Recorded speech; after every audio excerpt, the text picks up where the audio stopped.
Many Qigong masters have mentioned something about the celestial eye. However, the law differs in manifestations from dimension to the dimension. A cultivator of a particular attainment level can only see the scenes on that level. He cannot see or believe the truth beyond that level. Therefore, he only believes what he has seen on his own level. When he has not gone up to such a high level of cultivation, he would think those things do not exist and are incredible. This is determined by his attainment level, and therefore his mentality will not be able to ascend. That is to say, about the issue of the celestial eye, some people talk this way, others that way. As a result, they have talked it into a mess, and nobody has given it clear explanation. As a matter of fact, the celestial eye cannot be explained clearly on the low level. As a top secret in the past, the structure of the celestial eye has never been revealed to ordinary people, and nobody has ever mentioned it. Here we're not going to dwell on that theory of the past, but explain it with modern science in the most simple and plain modern language, presenting its fundamental issues. What we call the celestial eye actually lies in the area from a place a little above the point between the eyebrows to the pineal body, which is the main channel of the celestial eye. There are numerous eyes in the human body. The Tao school says that each Chao aperture, which is called an acupoint in traditional Chinese medicine, is an eye. The Buddha school claims that every pore is an eye. Therefore, some can read with the ear, others can see with the hand or the back of the head. Still others can see with the foot or the belly. To talk about the celestial eye, at first we're going to say a few words about our physical eyes. Now, some people believe that the physical eyes can see any substance or any object in this world of ours. Therefore, they fall into a rigid notion, believing that what is seen through the eyes is true and real, and they do not believe what they cannot see. People of this sort have been thought to have a poor awakening quality. Some people do not understand why they have such a poor awakening quality. It sounds quite reasonable that not seeing is not believing. However, to look at the issue on a slightly higher level, you will find this unreasonable. Every time space is composed of matter. Of course, the material structure differs, and the various manifestations of living beings differ from time space to time space. I would like to give you an example. Buddhism presents the idea that all phenomena of human society are illusions, maya, and not solid. How can they be illusory? Those objects are so real and tangible. How can you say that they are false? In fact, the existing form of an object is different from its manifestations. But our eyes have the capacity to stabilize the object in our physical space into the state we have now seen. Actually, it is not in such a state, not even in this space of ours. For example, what does the human body look like under a microscope?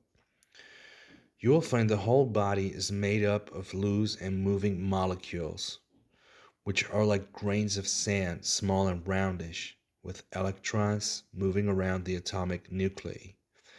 The whole body is wriggling and moving, and the surface of the body is not smooth or regular.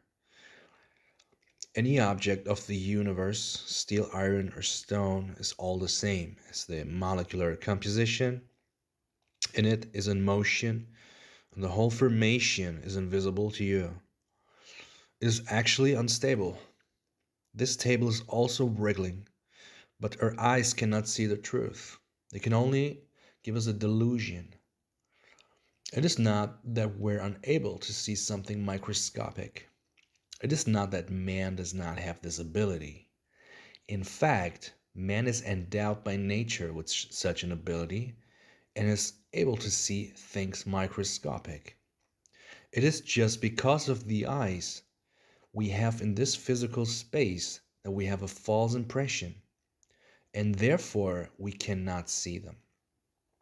So it is believed in the world of cultivation that people who do not believe what they cannot see have a poor quality of comprehension because they are misled by ordinary people's wrong views and are lost among ordinary people. This is a view which has been taught in the religions, and we actually find there is some truth in it. The eyes have no other great abilities except that they can stabilize the things we have in the physical space into such a state. When one sees something, the image of the object does not form into the eyes directly. The eyes, which are like a camera lens, only serve as a tool.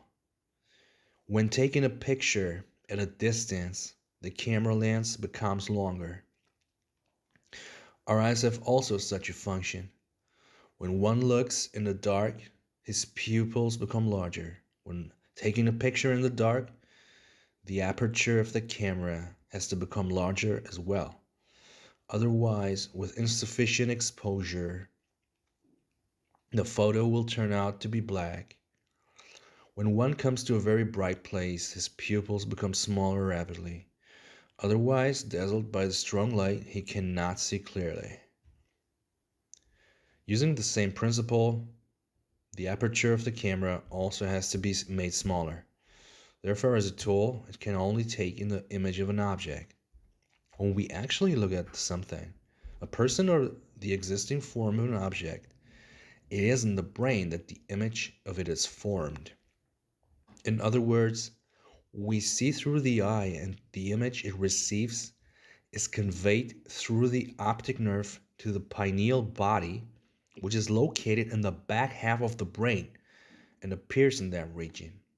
That is to say, it is the pineal body of the brain that actually reflects the image and sees an object. Modern medical science has also come to realize this. The opening of the celestial eye we refer to means opening a passage between the eyebrows so that the pineal body can directly look out by avoiding the use of the optic nerves. This is what we call opening the celestial eye.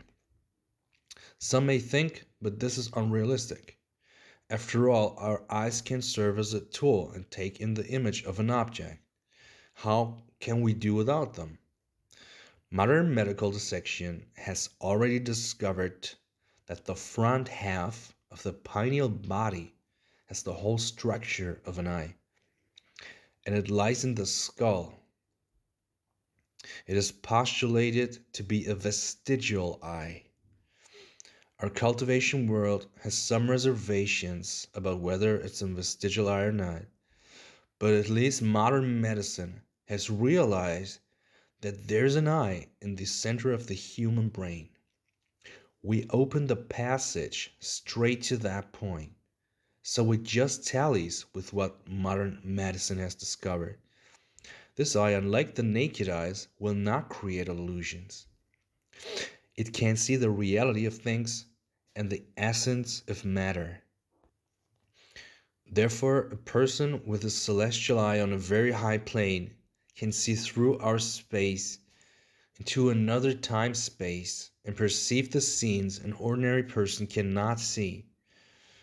A person with a celestial eye on the low plane may have a penetrative sight, which can penetrate a wall or see through a human body. So the celestial eye has such a function. The Buddhist school presents five types of eyesight: the flesh eyesight and the celestial eyesight, the wisdom eyesight, the law eyesight, and the Buddha eyesight. These are five major planes of the celestial eye. Each plane is subdivided into three levels: upper, middle, and lower. The Tao school says there are 9 times 9, 81 levels of the law eye. Now we're opening your celestial eyes, but not below the plane of the celestial eyesight. Why? Though you're sitting here ready for cultivation, you just start practicing as ordinary people and still have a lot of ordinary people's attachments. If I open your celestial eyes to below the plane of the celestial eyesight, you will possess the supernatural powers as called by ordinary people and can see through a wall or into a human body. If we spread this supernormal capability on such a large scale and open your celestial eyes to such a plane, it would seriously affect the society of ordinary people and disrupt its normal state. The state secrets would have no way to be kept. It would be all the same to you whether other people were close or not. You could see a person in the room when you're out of it. Walking along a street, you would stop before a lottery and pick up the first prize ticket. Such things will not be allowed to happen. Just imagine, is it a human society if its members all possess the celestial eyesight? Anything that seriously disturbs human society is absolutely not allowed to exist. If I really open your celestial eye to such a plane, you might become a Qigong master instantly. Some of you wish to be a Qigong master in the past. Now, with the sudden opening of your celestial eyes, you will be able and ready to treat diseases in others. By doing so, aren't I leading you astray? Then what plane am I to open your celestial eyes to? I'm going to open them straight to the plane of the wisdom eyesight. If I open them to a higher plane, your seeing is not high enough. Should I open it to a lower plane, it would seriously disturb the normal state of society. So I open them to the plane of the wisdom eyesight, and you're able to see the scenes existing in other spaces, though you cannot see through a wall or into a human body. What advantage does it have? It can build up your confidence and cultivation. When you have clearly seen what ordinary people cannot see, you will believe that it really exists.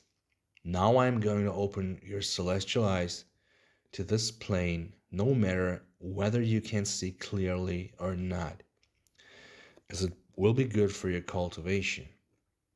A true cultivator of the great law, who is strict with himself in the improvement of his xin xing, will achieve the same effect by just reading this book.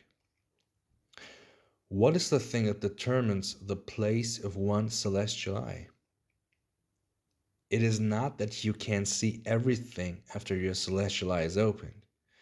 No, it is not so. It also involves the division of its planes.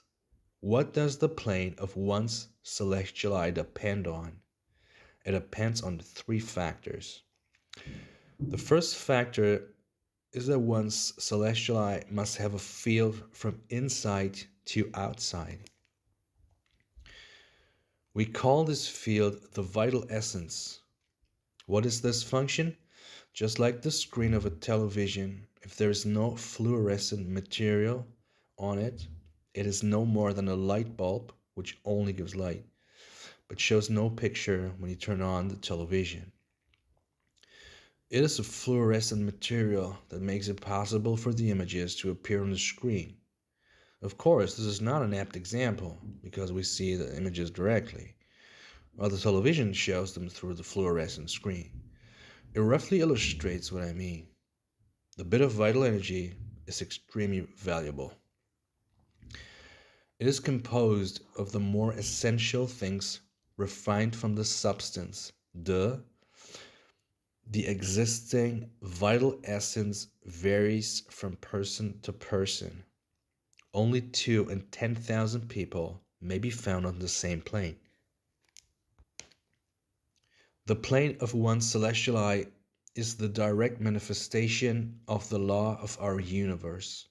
As something supernormal, it is closely connected with one's Xin Xing. A person of low Xin Xing stays on a low level. As his Xin Xing is poor, he has lost much of his vital essence.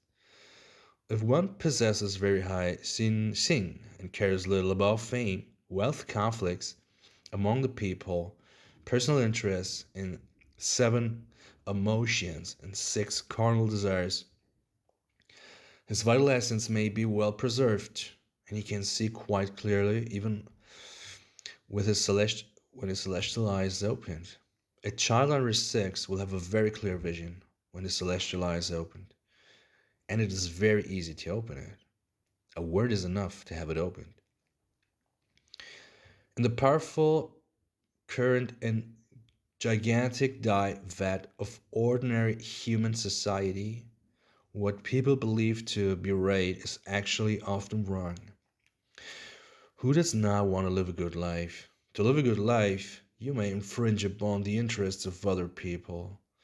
You may whet your selfish desires. You may profit at other people's expense and bully and harm others. To gain personal interests, you may compete among ordinary people. Doesn't it go against the cosmic qualities? Therefore, what people believe right is not necessarily right. When educating a small child, the adult is likely to tell him that you should try to become wily so that the child can get a foothold in the society of ordinary people in the future. In the view of our universe, however, it is wrong to be wily, as we should follow the natural course and care little about personal interests. Why should he become so wily? Because he wants to gain personal interests. If someone bullies you, just let his teacher or his parents know. When you see money on the ground, you should pick it up and put it in your pocket. The child is educated in such a way. When he grows up, he will receive more and more such teachings, and he gradually will become more and more selfish in the society of ordinary people. He will gain advantage by unfair means and thus lose his de. This substance, de, when lost, will be transferred to another person instead of disappearing. However, the vital essence will disappear. If one has been wily and crafty from childhood up till now, has a strong desire for personal interests, and puts profit making before anything else, he will not normally see clearly when his celestial eye is opened. This, however, does not mean that he will never have a clear vision. Why? Because we cultivate so that we can return to the origin and go back to the truth. With continuous cultivation, there will be continuous compensation for the lost vital essence. Therefore, we lay stress on Xin Xing, on the improvement as a whole, and on the ascension as a whole.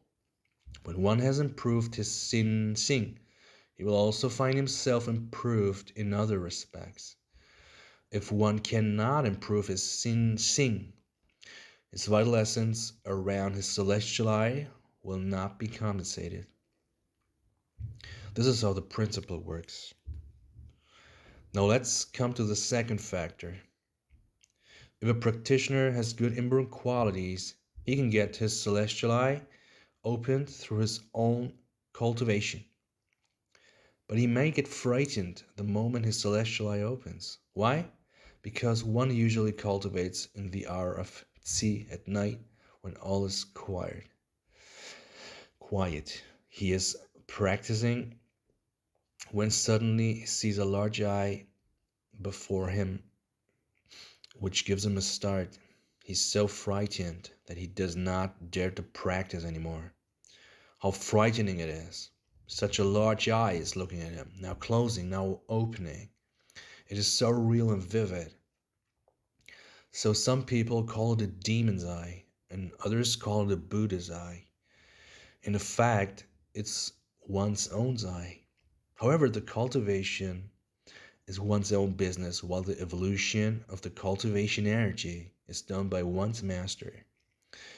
The whole process of the evolution of cultivation energy for a cultivator is very complex in other spaces. All the cultivators' bodies, not only the one in another space, but also those in all the spaces, are changing. Can you do it yourself? No, you can't. All these are arranged by the master. It is the master who's doing this. Therefore, we have the saying that cultivation is one's own business, while the evolution of cultivation energy is done by one's master. You only have such a wish or thought, and it is your master who has actually done the job. Some people have got their celestial eyes opened through their own cultivation. We say it is your own eye, but you yourself are not able to evolve it. Some people have masters. When your master finds that your celestial eye is open, he will evolve an eye for you. This eye is called true eye. Of course, there are some people who have no master, but they have a passing by master. The Buddha school says Buddha is present everywhere. There's so many Buddhas that you can't find them everywhere. Others say there are deities 3 feet above one's head. It means there is such a great number of them. The passing by master will evolve an eye for you when he finds that you're well cultivated, with your celestial eye open, but are short of an eye. This eye can be counted as a result of your own cultivation, because to offer salvation to people, a passing by master will have no prerequisites and care nothing for the cost, reward, and fame. He is far nobler than an exemplary person of ordinary people. He does so entirely out of compassion. When your celestial eye is open, you will find yourself in such a state. The light dazzles you. You feel it dazzling your eyes. In fact, it does not dazzle your eyes, but dazzle your pineal body. You feel as if the light were dazzling your eyes. That is because you have not got the eye. When you're provided with the eye, you will no longer feel it dazzling you. Some of you can feel or see this eye, as it has the same nature as that of the universe. It is quite innocent and curious. It looks inward to see if your celestial eye is open, or if it is able to see. It is looking inward at you when your celestial eye is opened. It will give you a start when you suddenly see it looking at you. In fact, it is your own eye. In the future, you will see things with this eye. Without this eye, you can see nothing at all, even when your celestial eye is open. The third factor involves one's breakthrough of his attainment level, which reveals the difference from space to space. This is exactly what determines one's attainment level and cultivation. One sees not only through the main channel of the celestial eye, but also through plenty of sub-channels. The Buddha school says that every pore in the human body is an eye. The Tao school says that every aperture of the human body is an eye. That is to say, every acupoint is an eye. Of course, what they say still refers to the one way the law evolves on the human body. So any part of the body has the ability to see. The attainment level we refer to is different from this. There are several main sub-channels in the eyebrows. Upper eyelids, lower left eyelid, and the area between the eyebrows besides the main channel. They determine the breakthrough of one's attainment level. Of course, if an ordinary practitioner can see through them, the level this person has broken through is already quite high. Some people can also see with their physical eyes because they have perfected their eyes in cultivation. Thus, their eyes also possess the forms various supernormal capabilities take. However, if one does not use this eye properly when he can see this object, but he cannot see that one, this will not do. Therefore, some people usually use one of the eyes to see things in another space, and the other one to see things in this world. There is no subchannel below this eye, the right eye, as it has something immediate to do with the law. People tend to use the right eye when they do bad things. Therefore, there is no subchannel below the right eye. Those are some of the main subchannels which develop in the cultivation of Shi Jian Fa.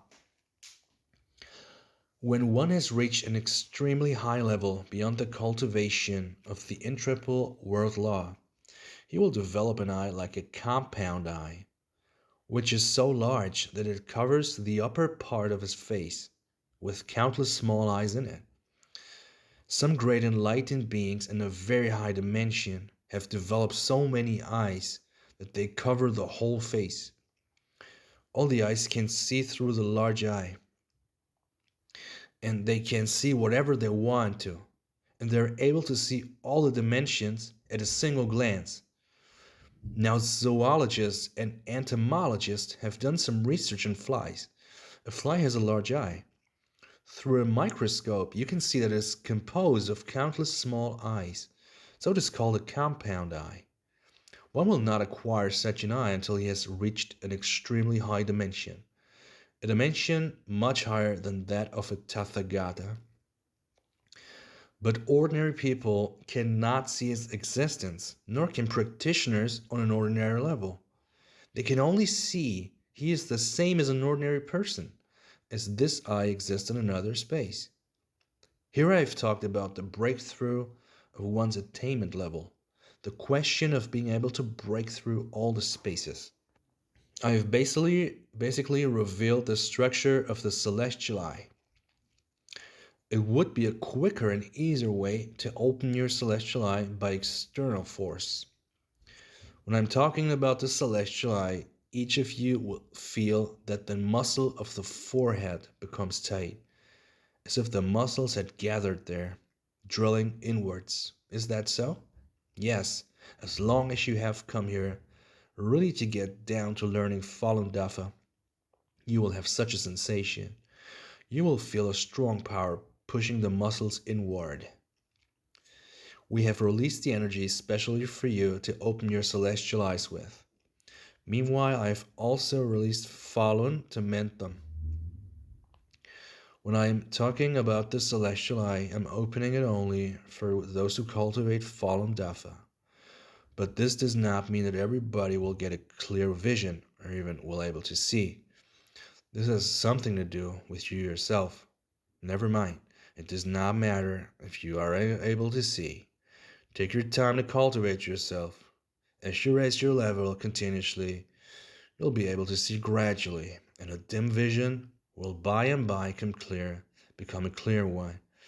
As long as you cultivate yourself and you're determined to do so, you will regain what you have lost. It is quite difficult for one to open his celestial eye himself. Now I'm going to say something about a few ways for one to open the celestial eye by himself. For example, when sitting in cultivation, a practitioner may observe his forehead and the celestial eye. He may find nothing but darkness in his forehead. After a long while, he will feel his forehead gradually turning white. After another period of cultivation, he will find his forehead gradually becoming bright. Then it will turn red. By then it will begin to bloom, just like a bud opening its petals instantly as is shown in a film or on television with such a scene.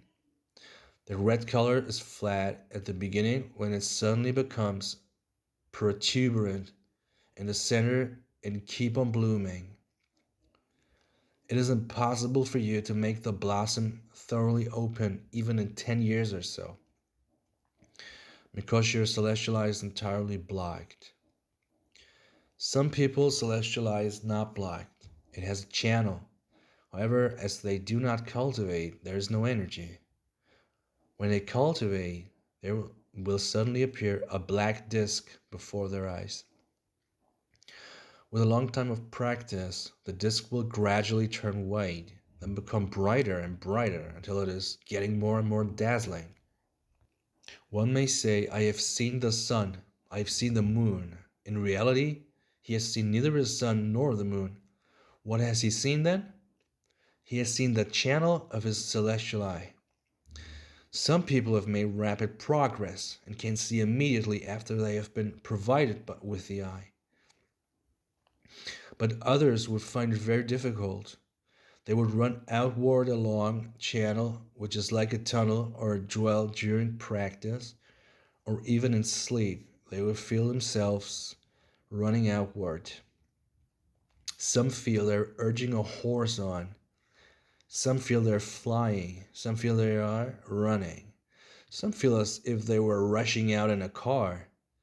But they feel that they can never rush out of it, as it is very difficult for them to open their celestial eyes on their own. The Tao school regards the human body as a microcosm. If it is a small universe, just imagine that it would be more than 180,000 li from the forehead to the pineal body. Therefore, they feel as if they were always rushing outwards, but would never rush out of it. It is quite reasonable for the Tao school to regard the human body as a microcosmos. It does not mean that the composition and structure of the human body is very similar to the universe. It does not refer to the existing form of the human body in this physical space of ours. What state is the physical body in below the plane of cells according to modern science? There is various molecular composition. Smaller than molecules are atoms, protons, nuclei, electrons, and quarks. The smallest particles which have been studied are neutrinos. Then, what is the smallest particle in its true sense?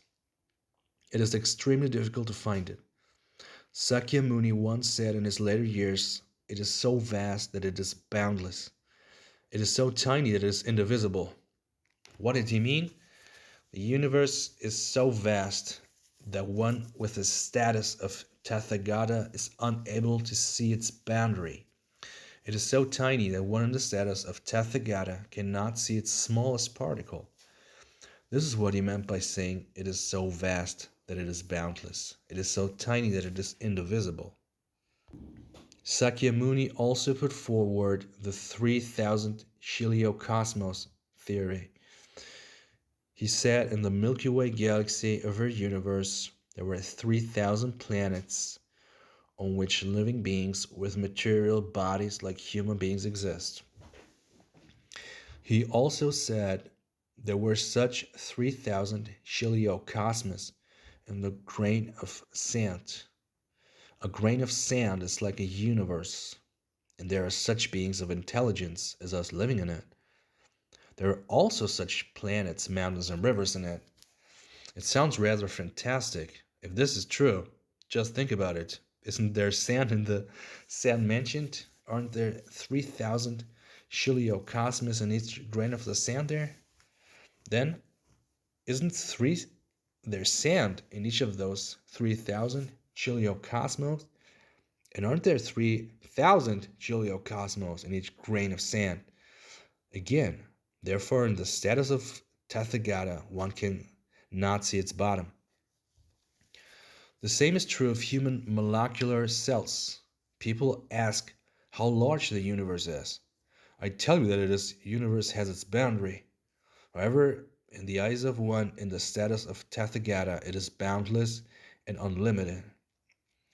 But the insight of the human body, from molecules to microparticles, is as large as this universe. It sounds like a tall story. When a person or a life is made, his specially given composition of life and his nature have been already formed in the extremely microcosmic state. Therefore, it is far beyond our contemporary scientific research. Compared with those living beings on the high intelligent planets in the whole universe, the standard of our human science and technology is quite low. We're even unable to break through the other spaces which occupy the same space at the same time. However, flying saucers from other planets come and go directly in another space in which there are different concepts of space time. Therefore, they come and go so quickly and mysteriously that the human mind finds it difficult to accept it as a fact. I mentioned such a question when I talked about the celestial eye. While you're running outward in the channel, you will feel that it's endless. Some may say, see another scene. He would feel that he is running not along a tunnel, but along an endless road, broad road on either side of which there are mountains, rivers, and cities. He just keeps running outward. It may sound fantastic. I still remember a Qigong master's words. He said that in a pore in the human body there was a city on which the trains and cars were running. Other people were much surprised at his words and were incredulous. As you know, a substance is composed of molecules, atoms and protons in its microcosmic state. In the end, you may keep investigating downward like this. If you can see a plane, not a dot, in each dimension, that is, if you can see the plane of molecules, or that of atoms, or that of protons, or that of nuclei, you will see the existing forms of different spaces. Any object, including the human body, coexists with and is open into the spatial planes of the cosmic space at the same time. When contemporary physics studies the particles of matter, it only studies a single particle by analyzing and fissioning it. It studies its components parts after a nuclear fission. If we had such an instrument through which we could see the whole manifestation of all atomic composition or molecular compositive existing in this plane, we could see this picture. We would break through the space and see the true existence of other spaces. The human body corresponds to the space outside it. It has such form of coexistence. Other different states will appear when one tries to open his celestial eye himself. We have dwelt on some relatively general phenomena. Some can see their celestial eyes turning. A practitioner of Taoist Qigong often sees something turning in his celestial eye. When the Tai Chi disc breaks with a snap, he will see the images. But that does not mean that he has Tai Chi in his brain. In fact, at the very beginning, his master planted in him a set of things, one of which was Tai Chi. The master sealed his celestial eye. When it's time for a celestial eye to open, the Tai Chi disc will split open. So it is something specially arranged by the master, not something innate in his brain. Some people are after the opening of the celestial eye, but the more they practice, the more difficult they find it to open. What is the reason? They have no idea themselves. The main reason is that the celestial eye is not to be pursued. The more you pursue it, the more you cannot get it. Your celestial eye will not open when you desire to have it. Instead, something neither black nor white will flow out of it and cover your celestial eye. After a long time, it will form a great field. The more it flows out, the more it accumulates. the more difficult you find it to open your celestial eye, the more you will pursue it, and the more will flow out. As a result, it will surround your whole body. To make things worse, it can be very thick and form a great field. Even if your celestial eye is really open, you cannot see anything because you have been sealed by such an attachment. Only when you think no more of it and give up this attachment completely can it disappear gradually. But it will take you a very long period of painstaking cultivation to get rid of it, which, however, is not necessary at all. Some people do not know this. When their master warns them against pursuing the celestial eye, against seeking after it, they just would not believe, would not stop thinking about it. As a result, it runs counter to their desires.